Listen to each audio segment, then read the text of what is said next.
আজকে আমরা সবাই মিলে চলে এলাম নীলা মার্কেটের একদম পাশে কুমারটেকে। জায়গাটা এত সুন্দর আর শান্ত, এখানে না আসলে বিশ্বাস হতো না। বিশ্বাস করেন, লেকের পাড়ে এই চমৎকার দক্ষিণা বাতাসে মিষ্টি দোলনার মনটা নিমিষ ফুরফুরে আর ভালো হয়ে যায়। ব্যস্ত এই জীবনে যে যা কাজ করি না কেন, দিন শেষে সবাই একটু শান্তি, পরিবারের মুখে একটু হাসি দেখতে তো সবাই চায়। আপনারা ভিডিওতে যে জায়গাটা দেখছেন, এখানে লেকের ধারে ঘেঁষে সুন্দর করে বাঁশ বা কাঠ তৈরি করা আছে।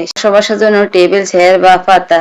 একটু একটু পর পরে সুন্দর সুন্দর দোলনা রয়েছে। সেখানে দোলনা খেলতে খেলতে লেকের রূপ আর এক ঠান্ডা বাতাসে উপভোগ করার আনন্দ আলাদা। আর এখানকার খাবারের কথা তো নাই বললে নয়। বিলাসবহুল রেস্টুরেন্ট থেকে শুরু করে চমৎকার সব সাদাসিধে দোকান আছে এখানে। সেখানে হাঁসের মাংস, চালের রুটি থেকে শুরু করে দেশি ও সামুদ্রিক মাছের গরম গরম, যা আমাদের সবার খুব পছন্দ হয়েছে। আজকে আমাদের সাথে এসেছে আমার হাজবেন্ড আর আমার ছোট মেয়েটা। আসলে বাচ্চাদের সবসময় ঘরের কোণে চার দেয়ালে বন্দিখানায় আটকে না রেখে বিকেল বেলায় এমন সুন্দর প্রকৃতির মাঝে একটু ছুটে বেড়াতে দেওয়া উচিত। ঠান্ডা বাতাসে উঠে মনটা যেন ভালো থাকে।